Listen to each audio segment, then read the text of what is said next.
This channel does not promote any violent, harmful, or illegal activities. All content provided by this channel is meant for an educational purpose only.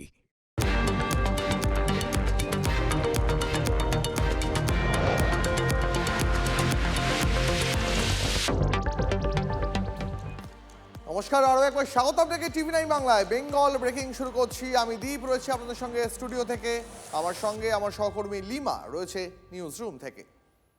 আচ্ছা, পূর্ব বর্ধমানে তোলা রোগ কি ক্রমবর্ধমান? কালনার BJP বিধায়কের পর এবার কাটোয়ার একাধিক বিজেপি নেতার বিরুদ্ধেও তোলাবাজির অভিযোগ। তোলা না দেওয়ায় ল ক্লার্ককে নাকি মারধর করা হয়েছে। এই জেলারই গুসকরায় আবার গেরুয়া কুপন দিয়ে বাস থেকে তোলা হচ্ছে টাকা। দেখুন,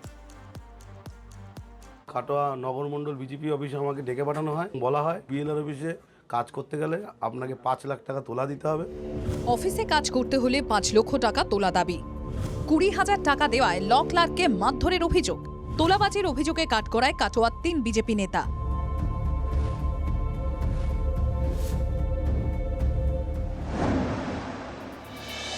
ভাইরাল হওয়া ভিডিওতে যাকে মার খেতে দেখা যাচ্ছে তিনি সুজন ঘোষ। কাটোয়ায় ভূমি ও ভূমি রাজস্ব দফতরে কাজ করেন। তার দাবি এলাকারই বিজেপি নেতারা টাকা চান। 20,000 টাকা দেওয়ায় তাকে মারধর করা হয়। আমি সেই তোলা দিতে অস্বীকার করি। পরবর্তীকালে বিভিন্ন চাপে আমি 20,000 টাকা দিই এবং বাদবাকি টাকা দিইনি বলে আমার ওপর আক্রমণ করে। অভিযুক্ত এক বিজেপি নেতা পাল্টা চ্যালেঞ্জ ছুড়েছেন। আরেক বিজেপি নেতার দাবি এসব দলে আসা নতুন লোকেদের চক্রান্ত। যারা 4 তারিখে বিজেপি হয়েছে তাদের সঙ্গে যুক্ত হয়েছে, যেহেতু আমরা ওকে নেব না দলে, ওদের সঙ্গে এক হয়ে আমার বিরুদ্ধে একটা এলিগেশন আনছে। ওনার সাথে আমার ফেস টু ফেস দেখা হয়েছে বা ওনার বাড়িতে গেছি বা কোনো জায়গায় মিটিং হচ্ছে, কোনো যদি টাইমের এরকম দেখাতে পারে আমি অন স্পট রেজিগনেশন দিয়ে দেবো। শুক্রবার পুলিশে অভিযোগ করেন সুজন। এদিন তার বাড়িতে গিয়ে কথা বলে পুলিশ। কাটোয়ায় সরকারি কর্মী তোলা রোগের শিকার। ওই জেলারই গুসকরায় আবার বেসরকারি বাসে তোলাবাজি। গেরুয়া কুপনে টাকা তোলার অভিযোগ। নতুন ইউনিয়নের গোটা 4 দিন চালু হয়েছে, ওইটা 30 টাকা নিচ্ছে। নিজে 30 টাকা বিজেপি ইউনিয়ন। এটা কবে থেকে চালু হয়েছে? 1 তারিখ। কুপনে লেখা গুসকরা বাস শ্রমিক কর্মচারী সংগঠন, তার উপরে গেরুয়া পতাকার ছবি। ওই কুপন দিয়ে বাস পিছু 40 টাকা করে আদায়ের অভিযোগ। রোজ প্রায় 60টি বাস চলে গুসকরা বাস স্ট্যান্ড থেকে। তবে রাষ্ট্রীয় স্বয়ংসেবক সংঘের শ্রমিক শাখা বিএমএস এর দাবি এটা অনুদান। ওদের যে পারিশ্রমিকটা, সেই পারিশ্রমিকের জন্য ওরা ওই চাঁদাটা তুলছে, কিন্তু বিএমএস এর নামে নয়, বিএমএস এরই লোক, ওরা বিস্তারের কাজটা করছে। গুসকরা পুরসভা রোজ 25 থেকে 30 টাকা প্রবেশ ফি হিসেবে বাসগুলি থেকে নেয়। এর সঙ্গে জুড়েছে নতুন চাঁদা। তাদের বিচারিতা পরিষ্কার। তৃণমূলের জুতোয় পা ঢুকিয়ে ফেলেছে এরা, আর কিচ্ছু করার নেই। এটা কি ভয় আউট হওয়া? কার্যত ভয়কে নতুন করে প্রতিষ্ঠা দেওয়া হচ্ছে। তৃণমূলের বিরুদ্ধে যে অভিযোগ ছিল বিস্তর, তা যাতে দলের গায়ে না লাগে তার জন্য আগেভাগে সতর্ক বার্তা দিয়েছিলেন খোদ বিজেপি রাজ্য সভাপতি। তারপরও অভিযোগ উঠছে নানা জায়গা থেকে। কৌশিক দত্ত, মনতোষ পোদ্দারের রিপোর্ট, টিভি9 বাংলা। এক গুলিতেই সব শেষ। স্কুলে যাওয়ার পথেই প্রধান শিক্ষককে খুন করা হলো গুলি করে। কিন্তু কি কারণ? দেখুন, এখনো পর্যন্ত উত্তর দিনাজপুরের ইসলামপুরে এই শিক্ষক খুনের পিছনে ধার বাকি তত্ত্ব উঠে আসছে। নিহতের ছেলে তিনি বলছেন যে তার বাবা টাকা ধার দিয়েছিলেন, টাকা পেতেন। তাদের হাতে কি তাহলে খুন হতে হলো?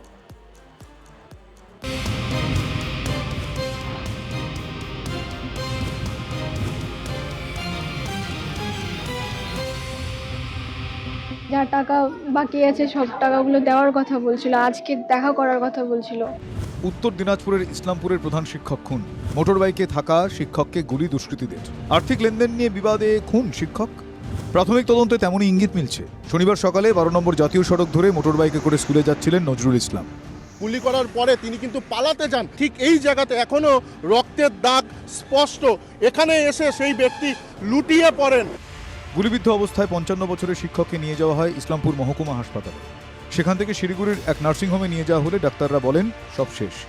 তাকে ফলো করে আততায়ীরা এবং খুব কাছ থেকে এবং পাশ থেকে তাকে গুলি করা হয়। গুলি তার শরীরে এক প্রান্ত দিয়ে ঢুকে অন্য প্রান্ত দিয়ে বেরিয়ে যায়। শিক্ষক খুনের পিছনে উঠে আসছে টাকা ধার বাকির প্রসঙ্গ। পরিবারের দাবি কাউকে ধারে টাকা দিয়েছিলেন তিনি, সে টাকা দীর্ঘদিন ধরে ফেরত পাচ্ছিলেন না এবং তার জন্য দিন দুয়েক আগেই টেলিফোনে কারো সঙ্গে বেশ কিছু বাদানুবাদে জড়িয়ে পড়েন ওই প্রধান শিক্ষক। কয়েকদিন আগে দেখছিলাম কি হচ্ছে, উনি হচ্ছিল কাকে হয়তো কয়েক হাজার টাকা মনে হচ্ছে ধার দিছিল হয়তো, তো তখন হচ্ছে বাবা মানে খুব ঝগড়া যাচ্ছি আর অনেক কিছু হচ্ছিল। তিনি কারো কাছে টাকা পেতেন স্যার, এরকম সেটা এখন আমরা রিভিল করতে পারবো না, খুব ইনিশিয়াল স্টেজে ইনভেস্টিগেশন আছে। ইসলামপুর শহরের আশ্রমপাড়া এলাকায় বাড়ি শিক্ষকের। খুন হন বাড়ি থেকে 7-8 কিলোমিটার দূরে মাদারীপুরে। আননোন ফোন নাম্বার উঠাইছি, বলছে যে উনি গুলি করে দিয়েছে, উনাকে আপনার লোককে গুলি করে দিয়েছে, তারপরে বিশ্বাস হচ্ছে না। নিহতের মেয়ের দাবি অনুযায়ী যাদের থেকে টাকা পেতেন নজরুল, তাদের শনিবার টাকা দেওয়ার কথা ছিল, তার আগেই শিক্ষক শেষ। বিশ্বরূপ বিশ্বাস ও প্রসেনজিৎ চৌধুরীর রিপোর্ট, TV9 বাংলা।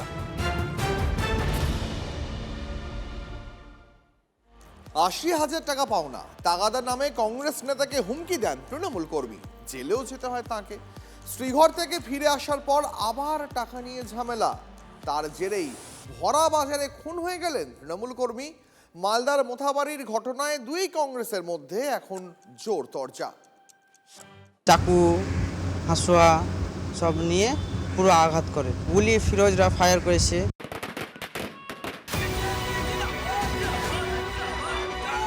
রাজ্যে পালা বদলের পর মালদায় ঝরল প্রাণ। মোথাবাড়িতে রক্তারক্তি কাণ্ড, প্রকাশ্যে তৃণমূল কর্মীকে কুপিয়ে খুন। অভিযোগ, টাকা নিয়ে বিবাদের জেরে খুন হন তৃণমূল কর্মী।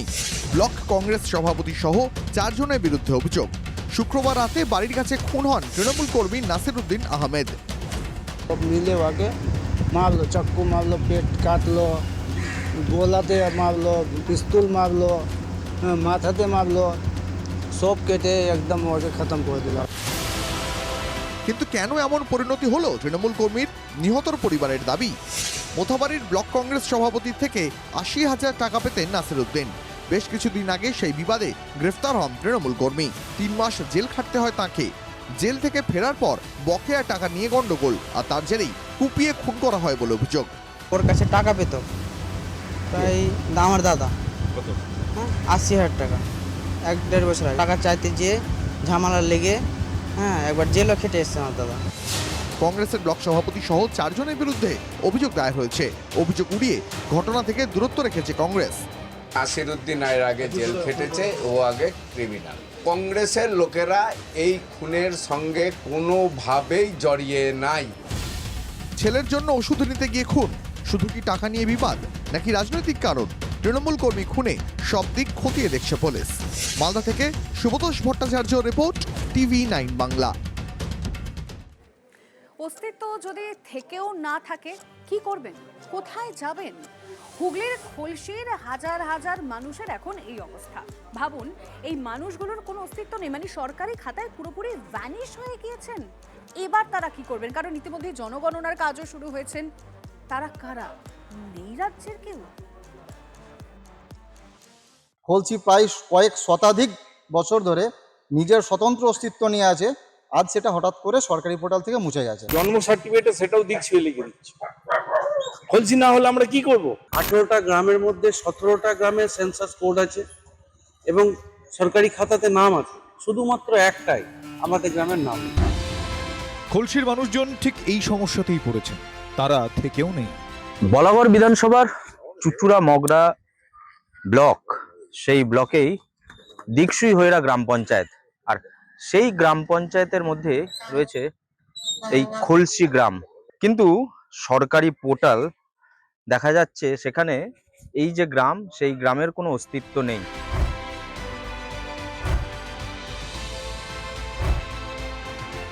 সমস্ত পোর্টাল সিস্টেম চলে এসছে, তো সেহেতু আমাদের যখন দিকসুই জিপির 18খানা গ্রাম খোঁজা হচ্ছে, 17টা গ্রামের নাম কিন্তু পাচ্ছি যখনই সেখানে টাইপ করা হচ্ছে, কিন্তু খলসির নামটা সেখানে কোনো মতে আসছে। 2002-এ আমাদের গ্রাম যে ভোটার লিস্টে আমাদের গ্রামের নাম খলসি আছে। 2012-তে সেই জায়গাটা হয়ে গেছে ব্ল্যাঙ্ক, আবার 2019-এ সেটা হয়ে গেছে একদম টোটালি দিকসুই। কি আজব বলুন তো, গোটা গ্রামটাই হাওয়া। ইতিমধ্যে রাজ্যে জনগণনার প্রথম পর্যায়ের স্বগণনা চলছে। সেই কাজ করতে গিয়ে সেন্সাস পোর্টালে নিজেদের গ্রামের নাম পাচ্ছেন না খলসি গ্রামের বাসিন্দারা। এর আগে তৃণমূল আমলে প্রশাসনের দুয়ারে বারবার ছুটেছেন গ্রামবাসীরা, আন্দোলন হয়েছে, কিন্তু জটিলতা সেই তিমিরেই। এটা সরকারের গাফিলতি, সম্পূর্ণ সরকারের গাফিলতি। আমাদের জন্মাচ্ছে খলসিতে সন্তানটা, সেটার নাম হচ্ছে দিকসুই। সেটা কি? দিকসুই যেহেতু মৌজা, সেই হেতু এটা নাকি দিকসুই গ্রামের মধ্যে পড়ে। কিন্তু আমাদের প্রশ্ন, মৌজা যদি এক না হয় তাহলে কি একটা গ্রামের অস্তিত্ব সম্পূর্ণ বিলুপ্ত হয়ে যায়? কয়েক দিনের এটা তো হঠাৎ করে কোনো উদ্বাস্তুদের গ্রাম না, এটা নয়। সরকারি কাজ, জন্ম মৃত্যুর শংসাপত্র থেকে আধার ভোটার কার্ড সহ যাবতীয় নথি নিয়ে এখন মহা সমস্যায় গ্রামবাসীরা। পদে পদে ঝামেলা। নজরে আছে, এটা ডিপার্টমেন্টকে অলরেডি জানা হয়েছে, সেখানে ম্যাপ ক্রিয়েশন এর সমস্যা আছে, হয়ে যাবে। এখানে HLB ক্রিয়েট করতে হবে, এই ইনফরমেশন অলরেডি আমাদের যে ডাইরেক্টর সেন্সাস আছে তাকে পাঠানো হয়েছে। আশ্বাস মিলেছে ঠিকই, কিন্তু তাতে কি চিন্তা দূর হয়? বিশেষ করে যতদিন না সরকারি খাতায় সবটা ঠিকঠাক হচ্ছে। খলসির মানুষ এখনো বুঝে উঠতে পারছেন না কি করে একটা গোটা গ্রাম আছে থেকে নেই হয়ে গেল এত সহজে। Ashiq ইনসানের report, TV9 Bangla. 5 জনের কাজ, কিন্তু করতে হবে 3 জনকে। ঐকিক নিয়মের কোনো অঙ্ক নয়। আরামবাগের একটি প্রাথমিক স্কুলের এখন এই রকমই পরিস্থিতি তৈরি হয়েছে। জনগণনার ধাক্কায় 3 শিক্ষকের উপরে বেজায় চাপ। পড়াশোনায় যাতে ফাঁক না পড়ে তার জন্যই আপ্রাণ চেষ্টা সকলে। মধ্যে কিভাবে কাজটা আমরা এই অল্প সময়ের মধ্যে তুলবো সে ব্যাপারে আমরা একটু চিন্তিত রয়েছি। এই যেন উভয় সংকট, একদিকে জনগণনায় যেতে হবে, আবার স্কুলেও পড়াতে হবে। এই পরিস্থিতিতে বেশ কিছু স্কুলের শিক্ষকদের এখন শাঁখের করাতের মতো অবস্থা। তেমনই একটি স্কুল আরামবাগের মুথাডাঙ্গা রামকৃষ্ণ প্রাথমিক বিদ্যালয়।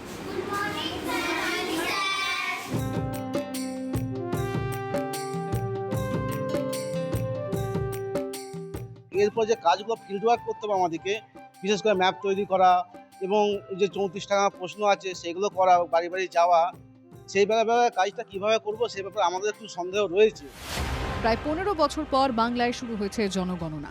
বাড়ি বাড়ি গিয়ে তথ্য সংগ্রহে ব্যস্ত সরকারি গণনাকারীরা, যাদের বড় অংশই স্কুল শিক্ষক। আরামবাগের স্কুলটিতে প্রাথমিক থেকে 5ম শ্রেণী পর্যন্ত পড়ে 135 জন শিক্ষক শিক্ষিকা, সেখানে মোট 5। তাঁদের মধ্যে 2 জনের ডিউটি পড়েছে জনগণনার কাজে। পড়ানোর সঙ্গে জনগণনার কাজ চালিয়ে যাওয়া মুশকিল হবে বলছেন শিক্ষক। নিজের এলাকা ছেড়ে দূরে ডিউটি পড়ায় রয়েছে ক্ষোভ। আমার কাজ করতে কোনো অসুবিধা নেই, শুধু এরিয়া মানে একটা লোকাল এরিয়া যারা অন্যান্য টিচাররা তাদের নিজ নিজ এরিয়ার পেয়েছে, বলুন না তারা কত সুন্দরভাবে কাজ করে বেরিয়ে যাবে। আমারও তাই, কিন্তু আমি এলাকাটাই চিনতে পারছি। 5 জনের মধ্যে 2 শিক্ষক নেই। 3 জনকে নিয়ে পঠন পাঠন চালানো মুশকিল বলছেন প্রধান শিক্ষক। একজন টিচারকে 2টো করে ক্লাস ভাগ নিতে হবে। 5 জনে আমরা 6টা ক্লাস নিই, অটোমেটিক্যালি একটা শিক্ষক 2টো করে ক্লাসে চার্জে থাকে। যখনই 2 জন আউট হয়ে যাবে তখন আমরা 3 জন হয়ে যাব, তখন একটু আমাদের উপর চাপ এসে যাবে। SIR এর মতো আবারও শিক্ষকদের ব্যস্ততা স্কুলের পঠন পাঠনে প্রভাব ফেলবে বলে আশঙ্কা অভিভাবকদেরও। বাচ্চাদেরকে প্রত্যেকটা ক্লাসে স্যার থাকলে যেটা ভালোভাবে পড়ানো হবে, আর একবারে যদি 3, 4 কি বলছি 2 সব ক্লাসকে একসঙ্গে করানো হয় সেক্ষেত্রে তো অসুবিধা হবে। একদিকে সময়ের মধ্যে তথ্য সংগ্রহ শেষ করতে হবে, অন্যদিকে পড়াশোনা। সবকিছু একসঙ্গে সামলানো যাবে তো? এসব প্রশ্নই ঘুরছে শিক্ষকদের মধ্যে। আরামবাগ থেকে তন্ময় বৈরাগীর রিপোর্ট, TV9 বাংলা। পথ শ্রীহারা, হ্যাঁ, ইনি অনেক বিতর্ক চলছে এখন রাস্তাঘাটের ছবি নিয়ে। আর এর মধ্যে আপনাদেরকে আমি আরামবাগের ছবিটা দেখাবো। মায়াপুর স্টেশন থেকে হাট বসন্তপুরের রাস্তাটা আপনারা আজকে দেখুন। তৃণমূল আমলে 1,12 লক্ষ টাকা নাকি এই রাস্তার পিছনে খরচ হয়েছে। কি ভাবছেন এত টাকা খরচ হয়েছে? ভীষণ ঝাঁচা চক্রে। ছবিটা দেখলে আপনার মাথা ঘুরে যাবে। রাস্তা আছে মনে হয় আপনাদের? তো মাটি কাদা জলে ভর্তি। বোর্ডটা তো লাগিয়েছে বনেতে।